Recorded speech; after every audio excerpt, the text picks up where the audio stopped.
para um assunto que é motivo de muita polêmica, né? Vocês sabem como é que são as gerações aí, geração X, Y, a polêmica entre as gerações mais novas.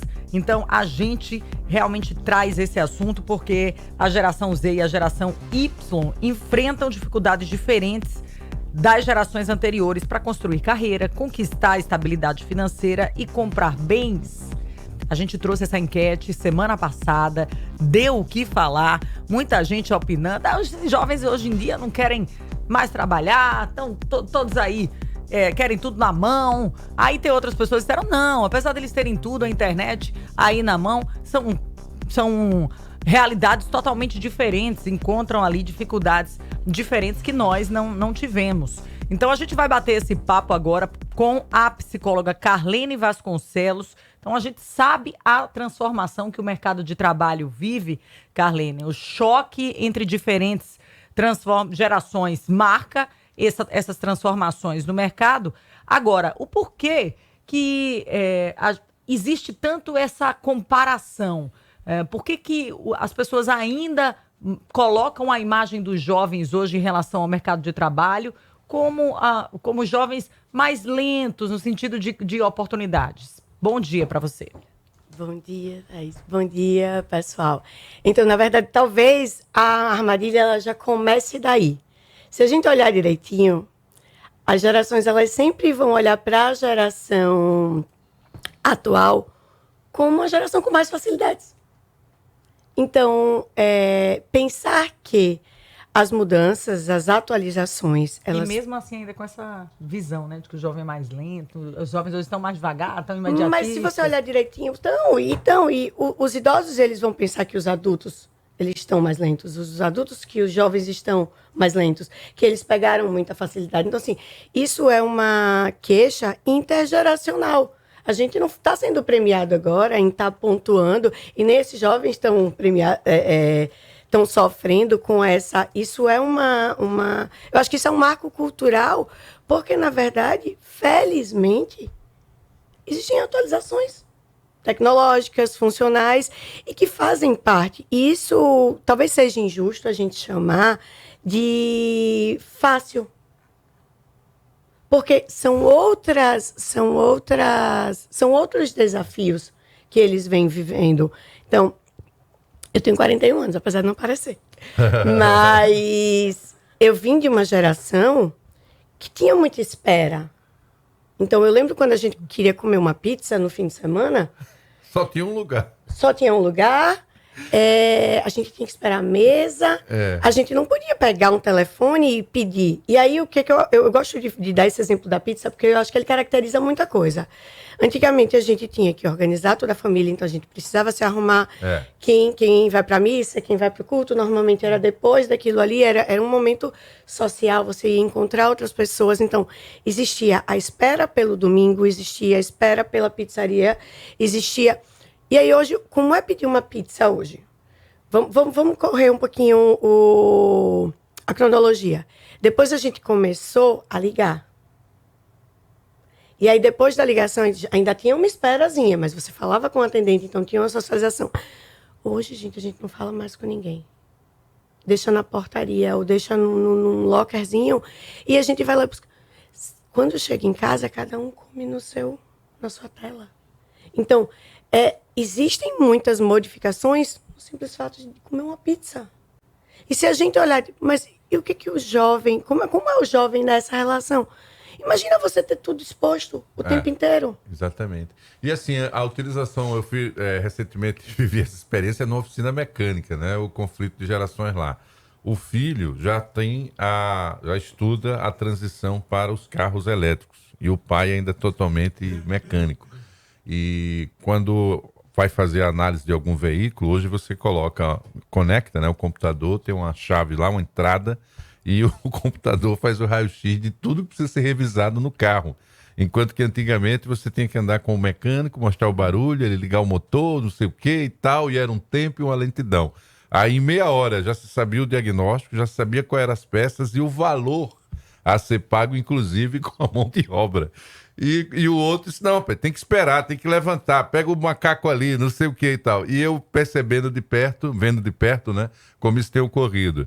E os proprietários querem menos tempo, que é isso que ela está dizendo. O consumidor acabou determinando como é a relação hoje também com o trabalho.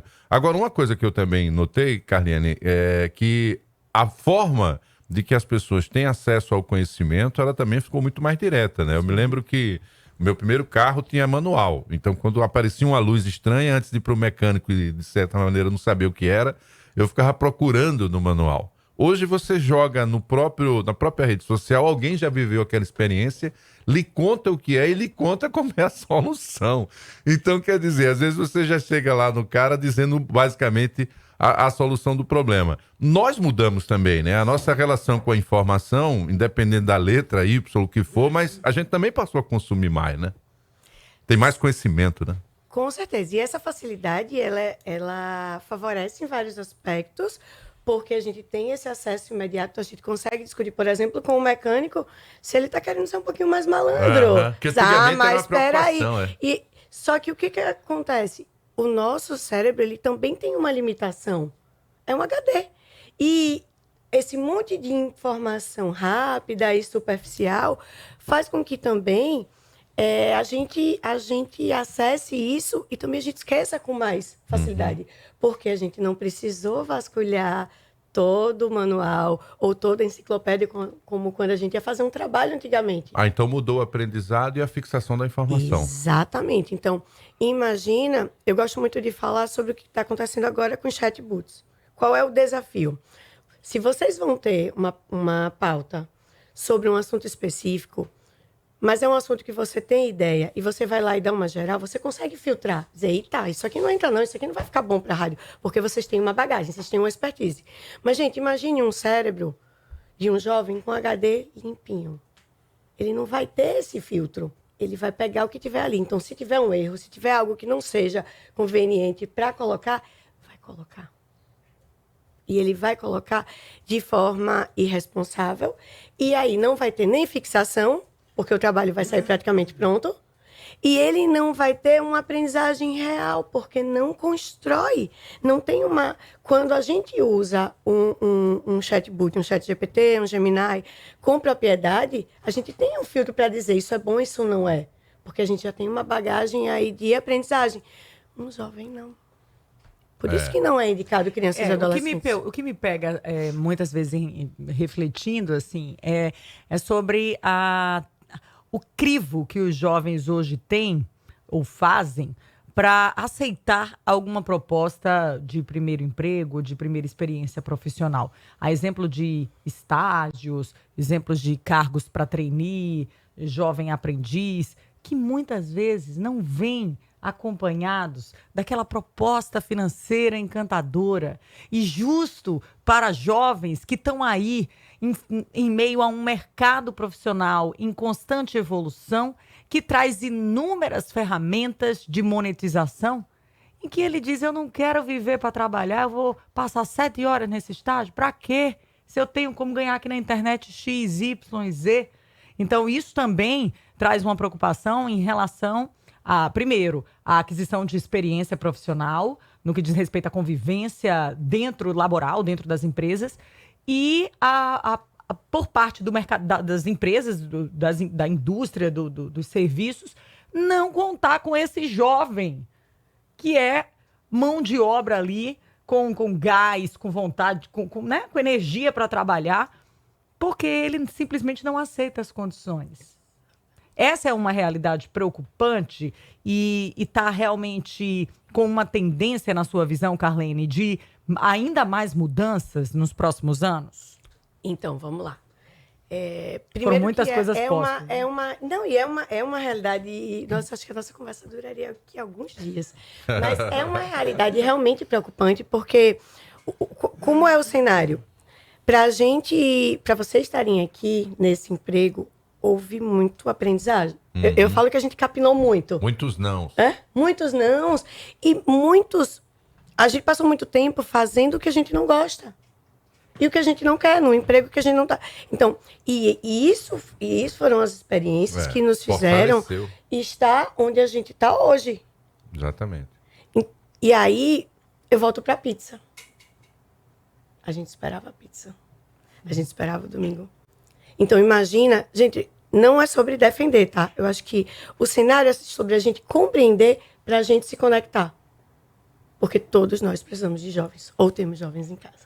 E todas as vezes que eu vejo jovens em situações de trabalho ou dentro de casa que envolva a questão física, eles têm uma resposta diferente de nós que éramos treinados para esse ímpeto, né? E tomar uma atitude. A deles é pesquisar e saber se aquela atitude é de fato a melhor. Isso incomoda os mais experientes como nós, né? Sim. Poxa, eles parecem que não estão demonstrando nenhuma emoção, né, sobre o que está fazendo, porque é outra história, né? E gente, isso se contextualiza muito com a hiperconectividade. Eles estão ali, mas eles não estão ali. Então, essa baixa tolerância à frustração... Baixa tolerância mesmo, Carmen. Essa baixa tolerância à frustração, de onde é que ela vem, o que é que ela faz? Então, é difícil para eles entender que a vida é uma escadinha. Mas é difícil para eles entender porque eles não têm acompanhado isso. Então, assim, não é que seja mais fácil, gente. Aí tem gente que fala, essa geração está muito frágil, não sabe lidar com a frustração. Gente, a gente viveu uma outra realidade. Não é sobre ser mais fácil, não é sobre... Vou dar um exemplo bem claro. Quando a gente saía da escola, aquelas comparaçõezinhas, aquelas brincadeirinhas, muitas vezes de mau gosto, elas paravam ali. A gente nem sabia que era problema. Eles não... É porque, na verdade, a escola vai junto. A escola, a brincadeira, o desconforto, ele vai junto. A comparação, a nossa época era o quê? As revistas com Photoshop. Hoje tá todo mundo ali o tempo inteiro. Então, assim, você está se comparando se você está tendo a melhor vida, se você tem o melhor corpo, se você tem... Então, os desafios que hoje a gente vive na vida adulta também estão sendo antecipados. Por que eu estou falando isso? Porque às vezes é muito fácil para a gente, como adultos, chegar e dizer com a vida tão fácil, com tudo tão na mão, e esses meninos querem ainda mais fácil. Não é só sobre isso. Então, primeiro, a gente precisa compreender para se conectar. A gente não vai se conectar com uma geração diferente da nossa se primeiro a gente não compreender. Isso não é sobre passar a mão, tá? Uhum. De forma alguma. E acho que uma coisa que é muito importante é a não generalização. Porque adolescentes que estão, jovens que estão capinando, que estão entendendo o poder disso, estão chegando muito na frente. É, verdade. Estão chegando muito na frente. Eu tenho hoje, psicóloga, mas eu tenho uma estagiária que chegou na minha clínica. Hoje eu tenho uma clínica, eu sou psicóloga de mães e faço orientação parental. Eu atendi criança e adolescente a vida inteira. Só que o que acontece? Eu percebi que ninguém cuidava das mães. Eu fazia, a mãe só faz sobrecarregar. Falei, vamos mexer nessa cultura. Comecei a estudar. E hoje eu tenho uma clínica que atende todas as faixas etárias, com psicólogos e psiquiatras. E aí tem uma que chegou comigo no primeiro período. No primeiro período você faz o quê? Você tira a xerox, você acompanha, você anota, não tem muito o que fazer. Tá lá, formou tem 8 meses. Agenda cheia, sendo procurada. Então, assim, tem gente fazendo a diferença. A gente não pode generalizar. Claro. Mas muitas vezes tem um mentorzinho ali que está dizendo, isso é importante, isso é importante. Então, assim, eu acho que aí volta para a nossa responsabilidade como adultos e como pais. Por isso que eu falo tanto da compreensão. Compreender para conectar vai fazer muita diferença, gente. Mas isso não quer dizer que seja fácil, tá? Não é fácil mesmo, né? Marcos, Oi. Vamos jogar aqui só duas perguntas rápidas pra gente encerrar. Qual delas se aproxima mais da realidade? Os jovens hoje estão menos resilientes ou os jovens simplesmente não aceitam mais o que nós, né, as últimas outras gerações aceitavam anteriormente? Vamos lá, rapidinho. Talvez nenhum dos dois. Nenhum dos dois. Nenhum dos dois, porque, gente, eu trabalho com educação respeitosa, então se torna injusto a gente pontuar que é isso ou aquilo. A gente não vive essa geração. A gente não sabe. A gente já sofre com o trabalho que acompanha a gente. Antigamente a gente esperava um e-mail ou chegar no outro dia para ter um problema do trabalho para resolver. Do nada você recebe uma bomba de uma pauta às 11h30 da noite. Então a gente não desliga. Imagina para um cérebro em formação crescer daquele jeito. Eu acredito que eles estão fazendo o que podem com o que podem, mas nós, como adultos que vivemos outra realidade, a gente pode conectar com eles para que isso possa ser cada vez mais diferente e não abandoná-los. E o desafio maior também é o seguinte, é porque a história está sendo construída agora, e a gente é de uma geração que os próprios historiadores explicavam que era melhor contar uma história depois do tempo que passa. Só que agora o tempo passa muito mais rápido, então quando você está analisando já é outra realidade que se apresenta. Adorei essa conversa, ela não se esgota aqui. Eu acho que tem que marcar outra A vinda Carlene tem que vir semanalmente, né? Porque a gente chegou no final do alfabeto, YZ tem que estar falando das outras gerações também. Gente. É muito legal Papo poder ótimo. contar com a sua presença, te desejar uma boa semana e, claro, motivar você, pai, você, mãe, que tá levando o filho na escola agora. Por isso que você não entende o que ele fala, entendeu? Ele diz uma coisa, você pede pra ele repetir no carro. Daqui a pouco a gente volta. Boa semana para você, Carlene Vasconcelos, psicóloga, hoje falando desses conflitos da geração YZ. Por favor, Se Carlene. puder, eu vou fechar aqui. Só uma coisa que eu falo muito de conexão, gente. Mas talvez se interessar pelo que o jovem se interessa. Às vezes a gente, adulto também, quer estar muito no nosso conforto. Então, ontem mesmo eu tava no jogo do CRB, eu tava morta de cansada. Só que é o que os meus filhos amam. Eu sou mãe de um filho de 8 e um de 11. E, gente, a gente também pode sair do nosso desconforto, se interessar pelos assuntos deles, conversar com eles. Eles não vão bater na nossa porta. É olhar o TikTok, né? Quando eles mostram. É dizer, dança, mãe, dança, por favor. dança, Mãe, eu gosto disso. Você pode participar aqui um pouquinho? E pra você tá morta, cansada, quer dormir, mas vai, né? E esse Olha ali. pedido nem sempre vai ser claro. É a música que você escuta. E agora é essa trend? Então, pergunta, o que você pode... Gente, não é fácil. Ele adora essa conversa. Mas meu marido fala uma coisa que eu adoro. Ele fala, bom no bom é fácil, quero ver ser bom no ruim. Então, que a gente possa se conectar com o que também não é fácil pra gente. É muito fácil a gente apontar quando a gente também tá aqui sentadinho na nossa cadeira. Então, como é que a gente se conecta com esse jovem? Como é que a gente entende o que é essa nova gíria que a gente não vai entender? Tem que fazer a dancinha, viu, Marcos? Do TikTok com as meninas. Pra entrar na vibe. Carlene, beijo pra você. Obrigada por ter vindo. E já marca de novo, viu? Porque tem muita pergunta aqui que não foi feita. Voltamos já. Tchau, tchau.